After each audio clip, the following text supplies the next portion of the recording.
Bonjour à tous, c'est MDA5. Quel plaisir de vous retrouver. Parce que dites-vous, j'avais pris un mois quasiment de repos, donc pas de long format. Donc c'est un immense plaisir de vous retrouver avec un décor différent du mois dernier où c'était dehors. Mais voilà, j'ai retrouvé mon décor habituel. Mais c'est un grand plaisir de vous retrouver parce que quand même, ça me fait bizarre de ne pas tourner de vidéo pendant si longtemps. Je crois que c'était jamais arrivé depuis février, depuis que j'ai commencé en gros. Donc c'est un immense plaisir. Et c'est passé pas mal de choses durant cet été. Mais je voulais me reposer pour vous faire le plus de vidéos cette saison. Pour la saison 2026-2027. Mais aujourd'hui, je vais parler du match de Super Coupe de l'UEFA qui affrontait Aston Villa au PSG tout simplement. Et le PSG a su s'imposer 1-0. 2. Ouais, désolé encore une fois. 2-1 plutôt. Sur un but de Gvishek Varazkelia et de Désiré Doué. Et en face de McGo, je crois, le joueur de 17 ans qui évoluait buteur à Aston Villa qui fait un excellent match. Mais avant tout, n'hésitez pas, s'il vous plaît, à lâcher votre meilleur like et votre abonnement, car ça me soutient énormément. Vous pouvez pas le savoir à quel point. Donc commençons. Dès l'entame du jeu, le PSG, comme on a l'habitude depuis l'arrivée de Lucho, de maîtriser la balle, de récupérer des ballons hauts, de jouer haut. Et surtout, la composition m'a un peu surprise, car Ousmane Dembélé étant remplaçant, c'était Désiré Doué en faux neuf et ça ne lui arrive pas souvent d'évoluer à ce poste, car souvent il évolue à gauche ou plus généralement à droite. Et aussi, surtout, ce que je tiens après à dire, c'est que j'avais pas parlé de Magnus Akliouche qui avait rejoint le PSG, mais oui, c'est officiel, il a pu même commencer titulaire. Donc avant de vous expliquer le match, je vais tout simplement vous dire la composition parisienne et dire ce que j'en ai pensé des joueurs pour ensuite expliquer ce qui s'est passé durant ce match. Gardien, Safonov, franchement, il a fait des arrêts importants et sur le seul but de à la 44e, 45e minute du joueur d'Aston Villa qui avait 17 ans et qui a fait du sale à Willem Pacho. Bref, Matvey Safonov en seconde période a su faire des arrêts décisifs, fatidiques, car si ça aurait été peut-être Lucas Chevalier, peut-être qu'ils auraient pris plus de buts et peut-être qui sait que le PSG aurait perdu. Donc franchement, un excellent match de la part de Matvey Safonov qui a su garder les cages presque inviolées. Donc franchement, Matvey Afonov, match très serein de sa part. À gauche, Nuno Mendes, bah, comme à son habitude, il a su apporter de la vitesse offensivement et défensivement.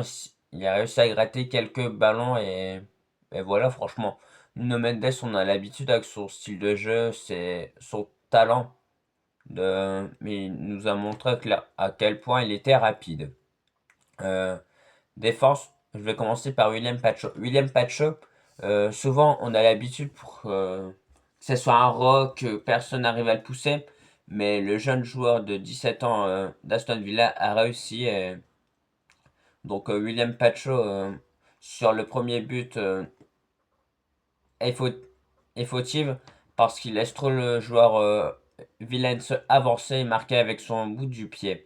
Donc, mais même en dehors du but, le joueur des Villains a su profiter de sa taille et de son gabarit tout simplement pour bousculer William Pacho. Donc franchement, William Pacho, c'est un match un peu plus compliqué que d'habitude. Mais ne vous inquiétez pas, même si je ne suis pas parisien, je sais être honnête, William Pacho va encore réaliser une saison excellente, comme à son habitude. Marquinhos, franchement, euh, il a été solide. Je me rappelle une occasion ah, où le joueur Villens, je crois que McGinn avait centré pour la tête de Potores, mais Marquinhos a réussi à la surgir avant pour ne pas concéder un but. Donc franchement, il a très bien joué Marquinhos durant ce match. Franchement, rien à signaler de son côté.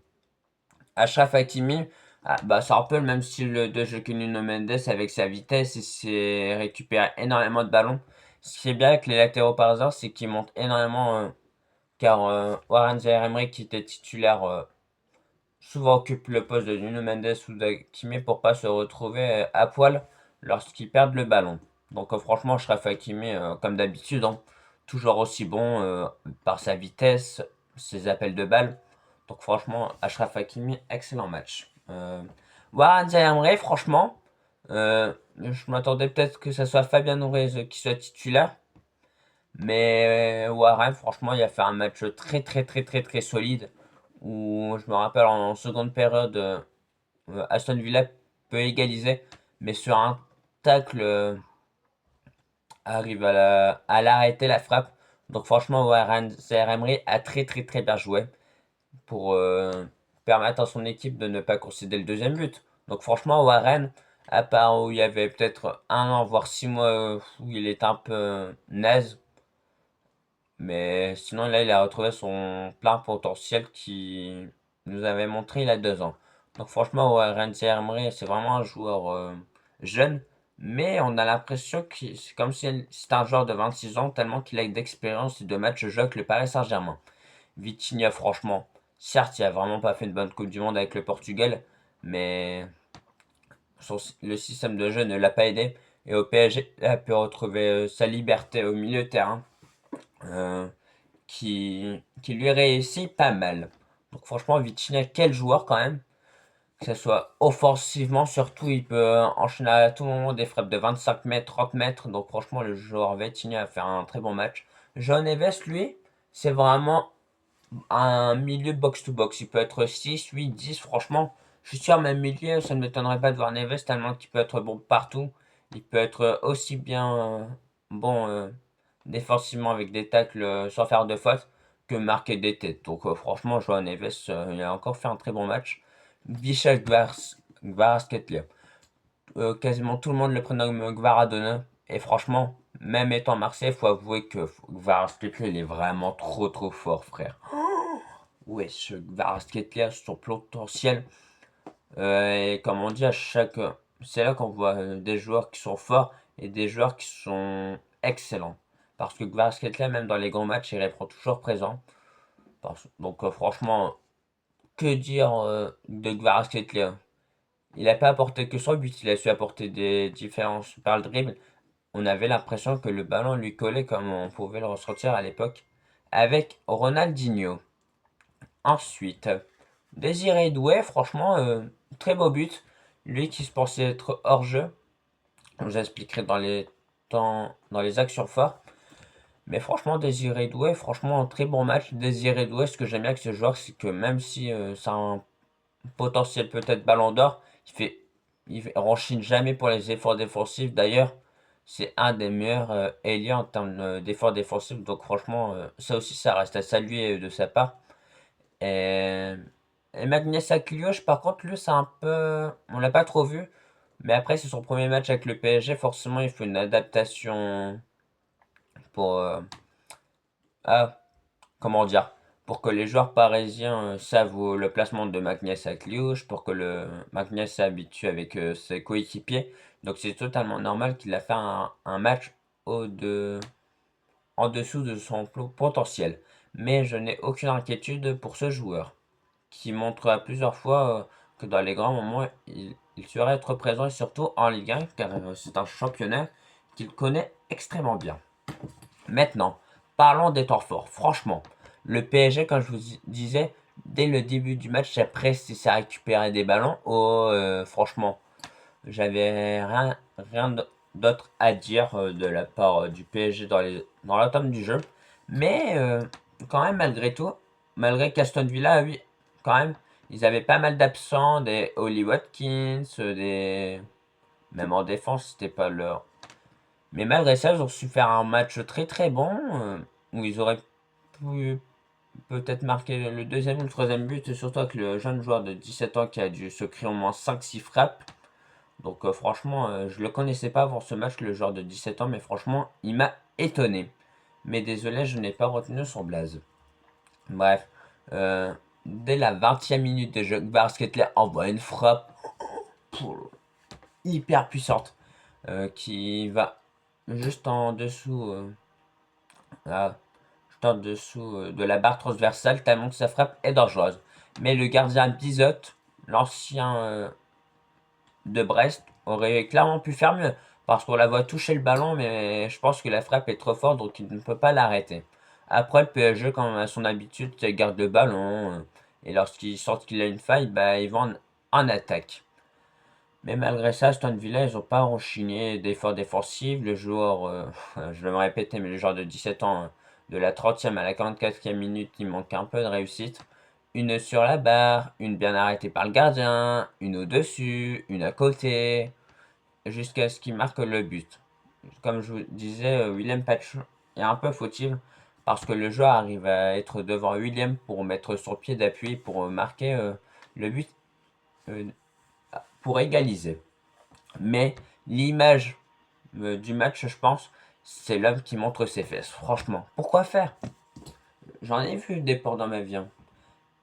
Mais franchement, pourquoi tu montes tes fesses? On s'en fout. Bref, franchement, ce genre de mentalité, ce genre de choses, je ne comprendrai jamais. Mais bref, passons. La seconde période, je trouve que le PSG est un peu en dessous des attentes que j'attendais parce que Aston Villa arrive à se créer plus d'occasions. Mais à chaque fois, c'est soit bien arrêté par Matvey Afonov ou soit il y a toujours des tacles défensifs pour arrêter. Comme je vous disais, McGinn, je crois il centré pour Potores, mais Marquinhos arrive à la surgir. Le joueur Villains arrive à le reprendre. Mais malheureusement pour ce joueur, Matvey Savonov l'arrête très bien la frappe. Donc ce qui permet au PSG de ne pas concéder le deuxième but. Ensuite, euh, le PSG arrive à marquer sur un but de Désiré Doué. Tout le monde pense qu'il est hors jeu, même Désiré Doué, mais l'arbitre, il a bien fait car je connais pas mal d'arbitres qui auraient déjà sifflé avant la fin de l'action. Mais l'arbitre Omar... attendez. Qu'est-ce que j'allais dire? Ah oui, Désiré Doué, tout le monde pense qu'il est hors jeu, mais malgré tout, l'arbitre lui laisse continuer bah, tout simplement l'occasion. Et Désiré Doué, même dans un coin un peu excentré, arrive à marquer un beau but. Potoras qui avait arrêté de faire les efforts défensifs car il pensait vraiment qu'il est hors jeu. Mais non, car le pied de Mathis Cash couvre le hors-jeu. Donc franchement, il est très mal joué, Mathis Cash. Donc franchement, bien joué de la part de l'arbitre et surtout de la part de Désiré Doué d'avoir continué l'action. Et voilà, hein, le PSG ont su gagner. Et l'image du genre, je trouve que c'était l'arbitre.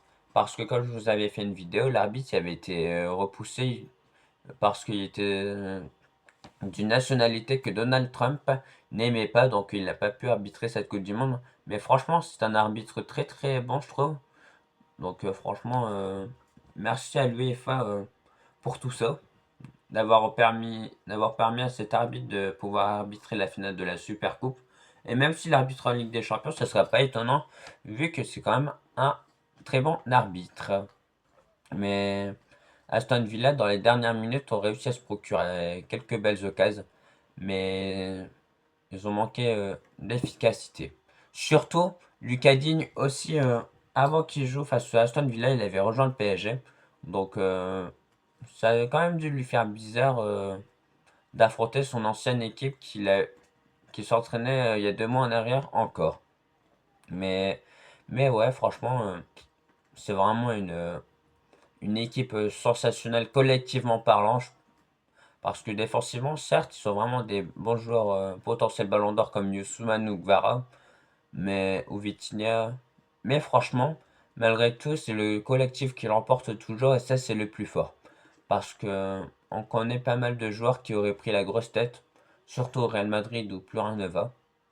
Mais le PSG on se instaurait une certaine, comment dire, une certaine stabilité et une certaine cohérence. Parce que, par exemple, au Real Madrid, c'est vraiment des individualités qui s'imposent. Mais au PSG, c'est vraiment le coach Luis Enrique qui a su apporter son football.